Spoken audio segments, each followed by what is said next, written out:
എല്ലാവർക്കും നമസ്കാരം. Kerala public service commission ജനുവരി 2025 departmental test പരീക്ഷയുടെ വിജ്ഞാപനം പുറപ്പെടുവിച്ചിരിക്കുകയാണ്. അപ്പോൾ ഡിപ്പാർട്ട്മെൻ്റൽ ടെസ്റ്റ് പരീക്ഷയുമായി ബന്ധപ്പെട്ട A to Z കാര്യങ്ങൾ നമ്മൾ ഈ വീഡിയോയിൽ ഡിസ്കസ് ചെയ്യുന്നതായിരിക്കും. അപ്പോൾ വീഡിയോ മുഴുവനായും കാണാൻ എല്ലാവരും ശ്രദ്ധിക്കുമല്ലോ. ഓൺലൈൻ മുഖേനയാണ് അപേക്ഷകളെല്ലാം ക്ഷണിക്കുന്നത്. 2025 ജനുവരിയുടെ വിജ്ഞാപനപ്രകാരമുള്ള അപേക്ഷകൾ സ്വീകരിക്കുന്ന അവസാന തീയതി ഫെബ്രുവരി 12, 2025 ആണ്. കേരള PSCയുടെ ഒഫീഷ്യൽ വെബ്സൈറ്റായ www.keralapsc.gov.in രജിസ്ട്രേഷൻ പൂർത്തിയാക്കിയതിന് ശേഷമാണ് നമുക്ക് ഓൺലൈനായി അപേക്ഷിക്കാൻ സാധിക്കുന്നത്. നമ്മൾ അപ്പോൾ കേരള PSCയിൽ ഓൺലൈൻ രജിസ്ട്രേഷൻ ചെയ്ത പോലെ ഒരു വൺ ടൈം രജിസ്ട്രേഷൻ ഈ ഡിപ്പാർട്ട്മെൻ്റ് ടെസ്റ്റ് പരീക്ഷയ്ക്കും ചെയ്യേണ്ടതുണ്ട്. അതിനുശേഷം ഓൺലൈനായിട്ടാണ് നമ്മൾ ഓരോ പേപ്പറിനും അപ്ലൈ ചെയ്യേണ്ടത്. കാഴ്ചപരിമിതരായ ഉദ്യോഗാർത്ഥികൾ ഈ വിജ്ഞാനപ്രകാരം അപേക്ഷിക്കേണ്ടതില്ല. അവർക്ക് സെപ്പറേറ്റ് ഒരു വിജ്ഞാപനം വരുന്നതായിരിക്കും എന്ന് പറഞ്ഞിട്ടുണ്ട്.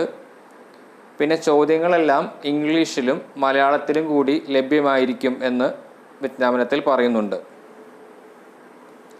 ഓരോ പേപ്പറിൻ്റെയും പരമാവധി മാർക്ക് 100ഉം വിജയിക്കുന്നതിനുള്ള മിനിമം മാർക്ക് 40% ആണ് എന്ന് പറയുന്നുണ്ട്.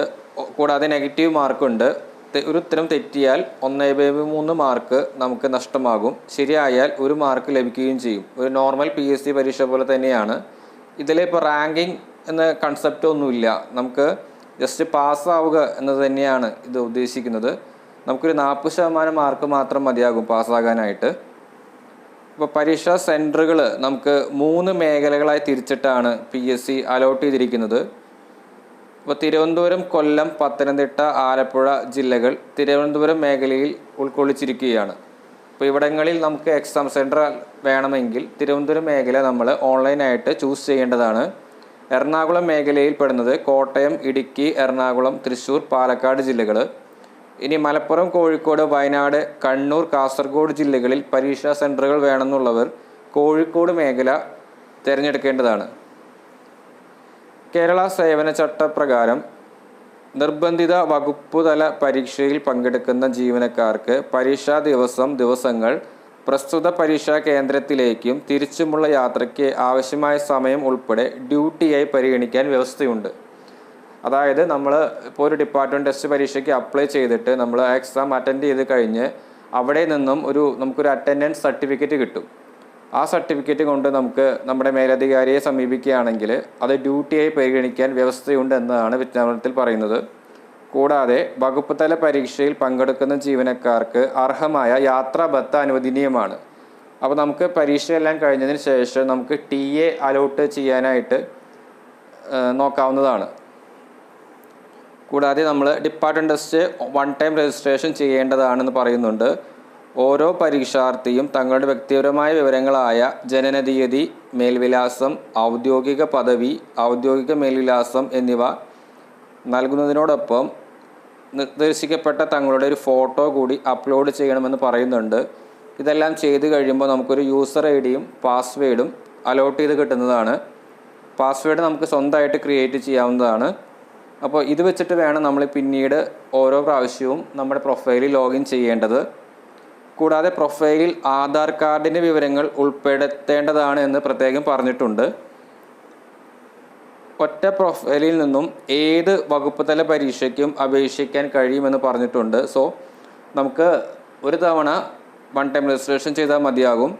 അതിനുശേഷം നമുക്ക് ഇഷ്ടമുള്ള പരീക്ഷയ്ക്ക് നമുക്ക് ഏത് പരീക്ഷയാണോ നമുക്ക് നമ്മുടെ പ്രൊബേഷനും അതേപോലെ ഇൻക്രിമെൻറ്റിനുമായിട്ട് വേണ്ടത് ആ പരീക്ഷകളെല്ലാം നമുക്ക് ആ പ്രൊഫൈൽ വഴി അപ്ലൈ ചെയ്യാൻ സാധിക്കും. കൂടാതെ ഫോട്ടോ അപ്ലോഡ് ചെയ്യുമ്പോൾ ശ്രദ്ധിക്കേണ്ട കാര്യങ്ങളെ പറ്റി പറയുന്നുണ്ട്. ആദ്യമായി വകുപ്പ് തല പരീക്ഷയ്ക്ക് വൺ ടൈം രജിസ്ട്രേഷൻ ചെയ്യുന്നവർ 6 മാസത്തിനകം എടുത്ത ഫോട്ടോ അപ്ലോഡ് ചെയ്യേണ്ടതാണെന്ന് പറയുന്നു.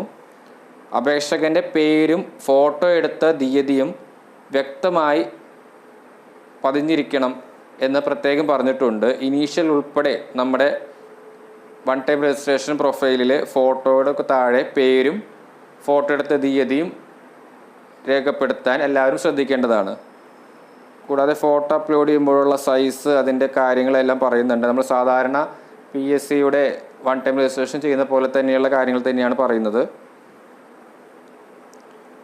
കൂടാതെ പറയുന്നു, നമ്മുടെ പരീക്ഷാർത്ഥികളുടെ പ്രൊഫൈലിൽ അവരുടെ ഫോട്ടോയോട് കൂടിയ അഡ്മിഷൻ ടിക്കറ്റ് ലഭ്യമാക്കുന്നതും ആയത് ഡൗൺലോഡ് ചെയ്ത് മേലധികാരി യഥാവിധി സാക്ഷ്യപ്പെടുത്തി പരീക്ഷയ്ക്ക് ഹാജരാകേണ്ടതുമാണ്. ഇപ്പോൾ നമ്മൾ പരീക്ഷയുടെ സമയമാകുമ്പോൾ നമുക്കൊരു അഡ്മിഷൻ ടിക്കറ്റ് കിട്ടും. ആ അഡ്മിഷൻ ടിക്കറ്റിൽ നമ്മൾ അപ്ലൈ ചെയ്ത ഓരോ പരീക്ഷയുടെ പേപ്പറും കാണാൻ സാധിക്കും. അഡ്മിഷൻ ടിക്കറ്റിൽ നമ്മുടെ സ്ഥാപന മേധാവിയെ കൊണ്ട് നമ്മൾ സൈൻ ചെയ്യിക്കേണ്ടതുണ്ട്. കൂടാതെ സ്ഥാപന മേധാവിയുടെ സീലും നമ്മുടെ ഓഫീസിൻ്റെ സീലും വ്യക്തമായി പതിപ്പിക്കേണ്ടത് അത്യാവശ്യമാണ്. കൂടാതെ വകുപ്പ് തല പരീക്ഷകൾക്ക് അപേക്ഷ സമർപ്പിക്കുന്നതിനുള്ള അവസാന തീയതി വരെയും തങ്ങൾ സമർപ്പിച്ച അപേക്ഷയിലെ വിവരങ്ങൾ, ഉദാഹരണം പേപ്പറുകൾ, ടെസ്റ്റ് മേഖല തുടങ്ങിയവ മാറ്റി നൽകുന്നതിന് പരീക്ഷാർത്ഥികൾക്ക് അനുവാദം ഉണ്ടായിരിക്കുന്നതാണ്.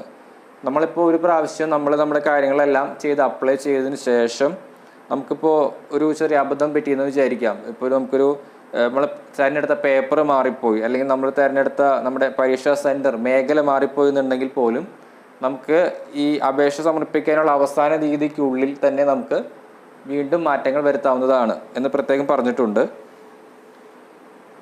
ഓരോ പരീക്ഷാർത്ഥിക്കും ആവശ്യമായി വരുന്ന പരീക്ഷകളുടെ സമയവിവര പട്ടിക ടൈം ടേബിൾ അവരുടെ പ്രൊഫൈലിൽ ലഭ്യമാക്കുന്നതാണ്. പരീക്ഷ അടുക്കുമ്പോൾ അതിൻ്റെ ടൈം ടേബിൾ നമ്മുടെ വൺ ടൈം പ്രൊഫൈലിൽ വരും എന്നാണ് വിജ്ഞാപനത്തിൽ പറയുന്നത്. കേരള സംസ്ഥാന സർവീസിൽ ഉള്ളവർക്ക് മാത്രമായി വകുപ്പത്തല പരീക്ഷ നിജപ്പെടുത്തിയിരിക്കുന്നത് പ്രത്യേകം ശ്രദ്ധിക്കണം. നിലവിൽ സർക്കാർ സർവീസിലുള്ളവർ മാത്രം ഈ എക്സാം അഭിമുഖീകരിച്ചാൽ മതി എന്ന് പ്രത്യേകം വിജ്ഞാപനത്തിൽ പറയുന്നുണ്ട്. അടുത്തത് നമ്മൾ എങ്ങനെയാണ് ഇതിൻ്റെ പേയ്മെൻറ്റ്. നമുക്ക് ഓരോ പേപ്പറും നിശ്ചിത പേയ്മെൻ്റ് ഉണ്ട്. കൂടാതെ ഓരോ പേപ്പറും പാസ്സാകുമ്പോൾ ലഭിക്കുന്ന സർട്ടിഫിക്കറ്റിനും നിശ്ചിത പേയ്മെൻ്റ് ഉണ്ട്. അതെങ്ങനെയാണ് നമ്മൾ പേയ്മെൻറ്റ് ചെയ്യേണ്ടത്, എത്രയാണ് പേയ്മെൻറ്റ് എന്നതിനെ കുറിച്ചാണ് ഇനി പറയാൻ പോകുന്നത്. ഓൺലൈൻ ബാങ്കിങ് സംവിധാനം ഉപയോഗിച്ചുള്ള ഇ പേയ്മെൻറ്റ് മുഖേനയാണ് പരീക്ഷാ ഫീസും സർട്ടിഫിക്കറ്റ് ഫീസും കൊടുക്കേണ്ടത്. ഇ പേയ്മെൻറ്റ് മുഖേന അടക്കുന്നതിന് വിദ്യാർത്ഥികളുടെ പ്രൊഫൈലിലെ മെയ്ക്ക് പേയ്മെൻറ്റ് എന്ന ഓപ്ഷൻ വഴി ഉപയോഗിക്കാം എന്ന് പറയുന്നുണ്ട്. നമ്മൾ ഈ മെയ്ക്ക് പേയ്മെൻറ്റ് ഉപയോഗിക്കുമ്പോൾ നമ്മൾ ട്രഷറി വകുപ്പിൻ്റെ സൈറ്റിലേക്കാണ് നേരെ പ്രവേശിക്കുന്നത്. അവിടെ ഓൺലൈനായി പണം ഒടുക്കാവുന്നതാണ് എന്ന് പ്രത്യേകം പറയുന്നു. ട്രഷറി സൈറ്റിൽ നിന്നും പണം ഒടുക്കുന്നതിനായി ബാങ്കിങ്ങിലേക്ക് പ്രവേശിക്കുമ്പോൾ ലഭ്യമാകുന്ന GR number, government reference number നമ്മൾ പ്രത്യേകം കുറിച്ചെടുത്ത് സൂക്ഷിക്കേണ്ടതാണ് എന്ന് പറയുന്നുണ്ട്. കാരണം ഈ പേയ്മെൻറ്റ് ഇടപാട് പൂർത്തിയാക്കുന്നതിനിടയിൽ നെറ്റ്വർക്ക് തകരാർ ഉൾപ്പെടെ സാങ്കേതിക തടസ്സങ്ങൾ കാരണം അക്കൗണ്ടിൽ നിന്ന് പണം ഡെബിറ്റ് ആകുകയും ഇടപാട് പൂർത്തിയാകാതെയും വന്നാൽ നേരത്തെ കുറിച്ചെടുത്ത GR നമ്പർ ഉപയോഗിച്ച് നമുക്ക് ബാങ്കോ ട്രഷറിയോ സമീപിച്ച് പണം ഒടുക്കിയത് സംബന്ധിച്ച് വ്യക്തത വരുത്താവുന്നതാണെന്ന് പറയുന്നുണ്ട്. സോ നമ്മൾ പേയ്മെൻറ്റ് ചെയ്യുന്ന സമയത്ത് ലഭിക്കുന്ന GR number, government reference number എല്ലാവരും വ്യക്തമായി സൂക്ഷിച്ച് കുറിച്ച് വയ്ക്കുക. അടുത്തത് ഫീസ് സ്ട്രക്ചറാണ്. ഓരോ പേപ്പറിനും 160 രൂപ എന്ന നിരക്കിലാണ് പരീക്ഷാ ഫീസ് ഉള്ളത്.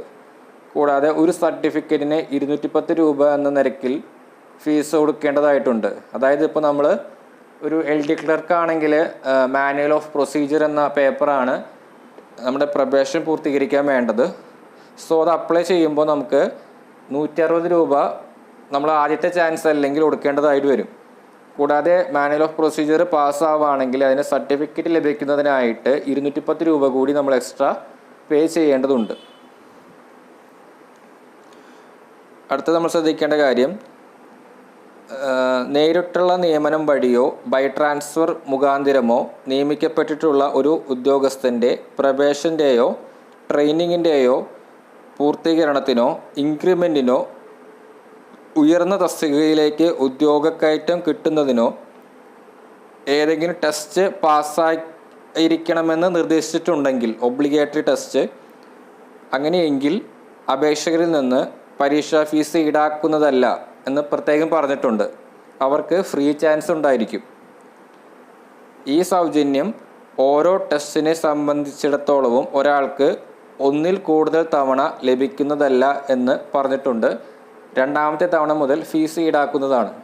അതായത് ഇപ്പോൾ ഒരു LD ക്ലർക്കാണ് ഈ ഒരു പരീക്ഷകൾക്ക് അപ്ലൈ ചെയ്യുന്നതെങ്കിൽ LD ക്ലർക്കിന് അദ്ദേഹത്തിൻ്റെ പ്രൊബേഷൻ പൂർത്തീകരിക്കാനായിട്ട് മാനുവൽ ഓഫ് പ്രൊസീജിയർ എന്ന ടെസ്റ്റ് അഭികാമ്യമാണ്.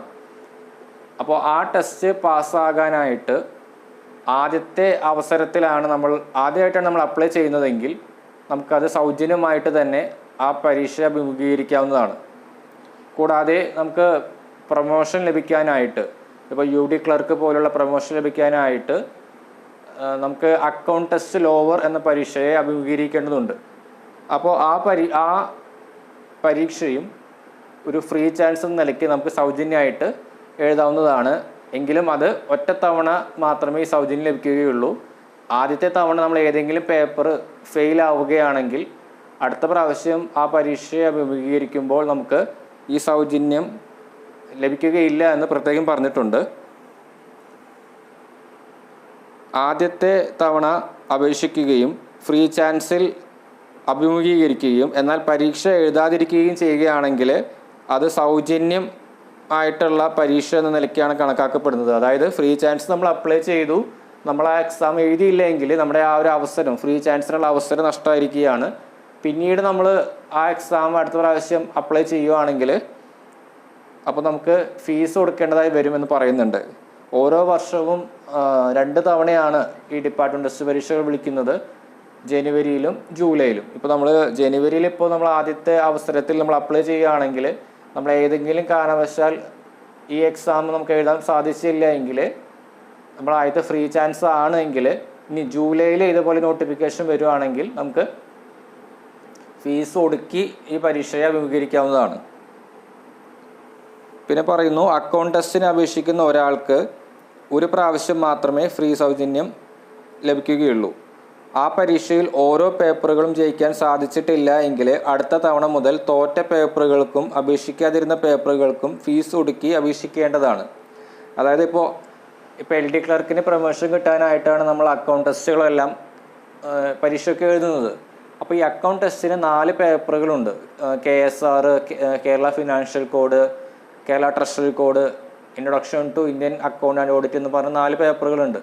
അപ്പോൾ ഈ പേപ്പറുകളെല്ലാം ഒറ്റയടിക്ക് നമ്മൾ പാസ്സായില്ലെങ്കിൽ, ഏതെങ്കിലും 1-2 പേപ്പറുകൾ 40% താഴെ ആണ് നമുക്ക് മാർക്ക് ലഭിക്കുന്നതെങ്കിൽ നമുക്ക് ആ ഒരു വിജ്ഞാപനത്തിൽ ആ പരീക്ഷ നമ്മൾ ഫെയിലായ പോലെയാണ്.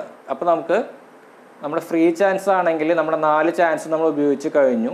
ഇനി നമുക്ക് ഈ തോറ്റ പേപ്പറുകൾ ഏതൊക്കെയാണ്, ഇപ്പോൾ KSR KFC നമ്മൾ ഫെയിലായിട്ടുണ്ടെങ്കിൽ അത് മാത്രമായിട്ട് ഇനി അടുത്ത വിജ്ഞാപന പ്രകാരം നമുക്ക് അപ്ലൈ ചെയ്യാവുന്നതാണ്. അപ്പോൾ അതിന് നമ്മൾ സെപ്പറേറ്റ് ഫീസ് കൊടുക്കേണ്ടി വരും. കൂടാതെ ഈ ഫ്രീ ചാൻസ് ആർക്കൊക്കെയാണ് ലഭിക്കുക എന്നത് വ്യക്തമായിട്ട് വിജ്ഞാപനത്തിൽ പറഞ്ഞിട്ടുണ്ട്. എല്ലാവരും അത് വായിച്ചു നോക്കുക. നമ്മുടെ വിജ്ഞാപനം ടെലഗ്രാം ചാനലിൽ അവൈലബിൾ ആണ്. അപ്പോൾ ടെലഗ്രാമിൽ ജോയിൻ ചെയ്യാത്തവരുണ്ടെങ്കിൽ ജോയിൻ ചെയ്യുക. കൂടാതെ പറയുന്നുണ്ട്, കേരള അഗ്രികൾച്ചറൽ യൂണിവേഴ്സിറ്റിയിലെ ജീവനക്കാർക്ക് ഈ ഫ്രീ ചാൻസ് ബാധകമാണ്. എന്നാൽ മറ്റ് യൂണിവേഴ്സിറ്റി ജീവനക്കാർക്ക് ഈ സൗജന്യത്തിന് അർഹതയുണ്ടായിരിക്കുകയില്ല എന്ന് പ്രത്യേകം പറഞ്ഞിട്ടുണ്ട്. ട്രഷറി, ലോക്കൽ ഫണ്ട്, ഓഡിറ്റ് എന്നീ വകുപ്പുകളിലെ ജീവനക്കാർ ഒഴികെയുള്ളവർക്ക് അക്കൗണ്ട് ടെസ്റ്റ് ഹയറിന് ഫീസ് അർഹതയുണ്ടായിരിക്കുകയില്ല എന്ന് പറയുന്നുണ്ട്. നമുക്കിനി സിലബസ് നോക്കാം. First secretariat manual test 1 paper. Secretariat അസിസ്റ്റൻ്റായിട്ട് സർവീസിൽ പ്രവേശിച്ച ഒരു ഉദ്യോഗാർത്ഥി അദ്ദേഹത്തിൻ്റെ പ്രൊബേഷൻ ഡിക്ലെയർ ചെയ്യുന്നതിനായിട്ട് എഴുതേണ്ട പേപ്പറാണ് സെക്രട്ടേറിയറ്റ് മാനുവൽ ടെസ്റ്റ്. ഇതിൽ സിലബസായി പറയുന്നത് കേരള സെക്രട്ടേറിയറ്റ് ഓഫീസ് മാനുവൽ എന്നാണ്. അതായത് സെക്രട്ടേറിയറ്റിലെ ദൈനംദിന പ്രവർത്തന രീതികളാണ് ഇതിൽ പറയുന്നത്. എങ്ങനെയാണ് നമ്മൾ ഫയലുകൾ കൈകാര്യം ചെയ്യുന്നത്, മറ്റ് കാര്യങ്ങളെല്ലാം ഈ ബുക്കിൽ പറയുന്നുണ്ട്. അപ്പോൾ അടുത്തത് മാനുവൽ ഓഫ് ഓഫീസ് പ്രൊസീജിയർ ടെസ്റ്റാണ് ഇമ്പോർട്ടൻ്റ് ആയിട്ട് വരുന്നത്. LD ക്ലർക്കായിട്ട് സർവീസിൽ പ്രവേശിച്ച ഉദ്യോഗാർത്ഥി അദ്ദേഹത്തിൻ്റെ പ്രൊബേഷൻ കംപ്ലീറ്റ് ചെയ്യാനായിട്ട് എഴുതുന്ന ടെസ്റ്റാണിത്. ഇതിന് സിലബസായിട്ട് പറയുന്നത് manual of office procedure for use in offices other than secretariat. Secretariat ഒഴികെയുള്ള ജീവനക്കാരെല്ലാവരും, ഭൂരിഭാഗം എല്ലാവരും എഴുതേണ്ട പരീക്ഷയാണ് manual of office procedure test. Office നടപടിക്രമങ്ങളെ പറ്റിയിട്ടാണ് നമ്മൾ ഇതിൽ പ്രധാനമായിട്ടും പഠിക്കേണ്ടത്. അടുത്ത വളരെ ഇമ്പോർട്ടൻ്റ് ആയിട്ടുള്ള ടെസ്റ്റാണ് അക്കൗണ്ട് ടെസ്റ്റ് ലോവർ. ഒരു LDL ക്ലർക്ക് അല്ലെങ്കിൽ ഒരു യൂണിവേഴ്സിറ്റി അസിസ്റ്റൻ്റ് അല്ലെങ്കിൽ സെക്രട്ടേറിയറ്റ് അസിസ്റ്റൻ്റ് മുതലായ തസ്തികയിൽ ഇരിക്കുന്നവർ അവർക്ക് പ്രൊമോഷൻ ലഭിക്കുന്നതിനായി എഴുതേണ്ട പേപ്പറാണ് അക്കൗണ്ടൻസി ലോവർ. ഇതിൽ വരുന്ന പേപ്പറുകളാണ് കേരള സർവീസ് റൂൾസ്. ഇതിൽ പാർട്ട് 1 പാർട്ട് 2 ഉണ്ട്. അതൊക്കെ വിത്ത് ബുക്സ് ആണ്. അടുത്തത് Kerala financial code volume 1 volume 2 and Kerala budget manual. ഈ 3 പുസ്തകങ്ങളും വിത്ത് ബുക്സ് ആണ്. ഇവ നമുക്ക് പരീക്ഷാ ഹാളിൽ കൊണ്ടുപോകാവുന്നതാണ്. അടുത്ത paper Kerala account code volume 1 with books and introduction to the Indian government accounts and audit. ഇത് വിത്തൗട്ട് ബുക്കാണ്. അതായത് Kerala account code volume 1 book മാത്രമേ നമുക്ക് ഈ പേപ്പർ 3ൽ കൊണ്ടുപോകാൻ സാധിക്കൂ. Introduction to Indian government accounts and ഓഡിറ്റിൻ്റെ ബേസിക് കൺസെപ്റ്റ്സ് എല്ലാം നമ്മൾ പഠിക്കേണ്ടതുണ്ട്. കാരണം അത് വിത്തൗട്ട് ബുക്കാണ്. അടുത്ത paper Kerala treasury code volume 1 and volume 2 and Kerala account code volume 2. ഇവ വിത്ത് ബുക്സ് ആണ്. നമുക്ക് പുസ്തകം വെച്ച് എഴുതാവുന്നതാണ്. പുസ്തകം വെച്ച് എഴുതാവുന്നതാണെന്ന് പറഞ്ഞാൽ പോലും നമുക്ക് ഈ പുസ്തകത്തിൽ നമ്മുടെ പഠിക്കുന്ന ഓരോ കോൺസെപ്റ്റും ഏതൊക്കെ സ്ഥലത്താണ് ഇരിക്കുന്നത്, ഏതൊക്കെ പേജുകളിലാണ് ഇരിക്കുന്നത് എന്ന് കണ്ടെത്തേണ്ടതുണ്ട്. ഇതെല്ലാം നമുക്ക് ഇതിന് ബുക്കുകളുടെ ഇൻഡെക്സ് നോക്കി എളുപ്പത്തിൽ കണ്ടെത്താവുന്നതാണ്. നമുക്ക് ഓരോ ബുക്കിൻ്റെയും ഏറ്റവും അവസാനം ഒരു ആൽഫബറ്റിക് ഓർഡറിൽ ഓരോ വാക്കുകളും കാര്യങ്ങളൊക്കെ കൊടുത്തിട്ടുണ്ടായിരിക്കും. അതെല്ലാം വെച്ചിട്ട് നമുക്ക് വേണമെങ്കിൽ സെർച്ച് ചെയ്തിട്ടും പെട്ടെന്ന് എളുപ്പത്തിൽ കണ്ടെത്താവുന്നതാണ് ഓരോ കീവേഡുകളും. അടുത്ത വളരെ ഇമ്പോർട്ടൻ്റ് ആയിട്ടുള്ള പേപ്പറാണ് അക്കൗണ്ടൻസി ഹയർ. ഇതിലും നമ്മൾ നേരത്തെ ലോവറിൽ പറഞ്ഞ പോലെ തന്നെയുള്ള പേപ്പറുകൾ തന്നെയാണ് വരുന്നത്. Kerala financial code volume 1, 2 and Kerala budget manual with books. അതിന് യാതൊരു മാറ്റവും ഇല്ല. Introduction to Indian government accounts and audit, Kerala account code volume 1. ഇതിന് കൂടാതെ ദ കോൺസ്റ്റിറ്റ്യൂഷൻ ഓഫ് ഇന്ത്യ എന്നൊരു പുതിയൊരു സബ്ജക്റ്റും കൂടിയും ഈ ഇൻട്രൊഡക്ഷൻ ടു ഇന്ത്യൻ അക്കൗണ്ടിൻ്റെ ഹയറിൽ കടന്നു വരുന്നുണ്ട്. അത് വിത്ത് ബുക്കാണ്. അപ്പോൾ ഹയറിന് നമുക്ക് കോൺസ്റ്റിറ്റ്യൂഷൻ ഓഫ് ഇന്ത്യയും കേരള അക്കൗണ്ട് കോഡ് വോളിയം 1ഉം പരീക്ഷാ ഹാളിൽ കൊണ്ടുപോകാവുന്നതാണ്. Kerala treasury code volume 1, 2 and Kerala account code volume 2 ഇവയെല്ലാം വിത്ത് ബുക്സ് ആണ്. അതുപോലെ Kerala service rules part 1 part 2 ഉണ്ട്. അതെല്ലാം വിത്ത് ബുക്സ് ആണ്. നമ്മൾ ഡിപ്പാർട്ട്മെൻറ്റ് പരീക്ഷകൾക്ക് അപ്ലൈ ചെയ്യുമ്പോൾ അക്കൗണ്ടൻസി ലോവറിനോടൊപ്പം തന്നെ അക്കൗണ്ടൻസി ഹയർ കൂടി അപ്ലൈ ചെയ്യാൻ ശ്രദ്ധിക്കേണ്ടതുണ്ട്. കാരണം അക്കൗണ്ടൻസി ലോവറിൻ്റെ ഏതെങ്കിലും പേപ്പറുകൾ നമുക്ക് എങ്ങാനും ഫെയിൽ ആവുകയാണെങ്കിൽ നമ്മൾ അക്കൗണ്ടൻസി ഹയറിൽ ആ പേപ്പറുകൾ പാസ്സായിട്ടുണ്ടെങ്കിൽ നമുക്ക് അക്കൗണ്ടൻസി ലോവറിൻ്റെ സർട്ടിഫിക്കറ്റ് ലഭിക്കുന്നതാണ്. നമുക്ക് ഒരു LD ക്ലർക്കിനോ ഒരു സെക്രട്ടേറിയറ്റ് അസിസ്റ്റന്റിനോ അദ്ദേഹത്തിന് പ്രൊമോഷൻ ലഭിക്കാൻ വേണ്ടിയിട്ട് അക്കൗണ്ടൻസി ലോവർ പേപ്പർ മതിയാകും. അക്കൗണ്ടൻസി ഹയർ ലോക്കൽ ഫണ്ട് ഓഡിറ്റിനാണ് ഒരു ഫ്രീ ചാൻസ് എന്ന നിലയ്ക്ക് അവൈലബിൾ ആയിട്ടുള്ളത്. നമ്മൾ ആദ്യത്തെ ചാൻസ് ആണെങ്കിൽ അക്കൗണ്ടൻസി ഹയറിന് ഫീസ് അടയ്ക്കേണ്ടതായിട്ടുണ്ട്. അപ്ലൈ ചെയ്യുമ്പോൾ ലോവറിനും ഹയറിനും അപ്ലൈ ചെയ്യുക. ഹയറിൽ ഈ കേരള സർവീസ് റൂൾസോ ട്രഷറി കോഡോ ഫിനാൻഷ്യൽ കോഡോ introduction to Indian audit and account കോഡിലോ ചോദ്യങ്ങൾ ഹൈ ലെവലിൽ ചോദിക്കുമെന്നാരും അങ്ങനെ ഒരു രീതി വളരെ അങ്ങനെ ചിന്തിക്കേണ്ട ആവശ്യമില്ല. ചോദ്യങ്ങൾ എളുപ്പമായിട്ടും വന്ന വിജ്ഞാപനങ്ങളും പരീക്ഷകളൊക്കെ നടന്നിട്ടുണ്ട്. സോ അപ്ലൈ ചെയ്യുമ്പോൾ ലോവറിനും ഹയറിനും അപ്ലൈ ചെയ്യുക. നമ്മുടെ ഭാഗ്യത്തിന് ചിലപ്പോൾ അതിന് ഹയറായിരിക്കും കിട്ടാൻ പോവുക. അപ്പോൾ നമുക്ക് ലോവറിൻ്റെ സർട്ടിഫിക്കറ്റ് കിട്ടും. അപ്പോൾ ലോവറിൻ്റെ സർട്ടിഫിക്കറ്റ് മതിയാവും നമുക്കൊരു പ്രൊമോഷനൊക്കെ കിട്ടാനായിട്ട്. അപ്പോൾ എല്ലാവരും നല്ല രീതിയിൽ തന്നെ പ്രിപ്പയർ ചെയ്യുക. നമ്മുടെ ചാനലിൽ ഈ അക്കൗണ്ടൻസും സെക്രട്ടേറിയറ്റ് ഓഫീസ് മാനുവലും MOPയും അതുപോലെ Kerala education acts and rule KERമായി ബന്ധപ്പെട്ട ക്ലാസ്സുകൾ തുടങ്ങിയ ഇനിയുള്ള ദിവസങ്ങളെല്ലാം വരുന്നതായിരിക്കും. എല്ലാവരും അത് നല്ല രീതിയിൽ തന്നെ കേട്ട് പഠിക്കുക.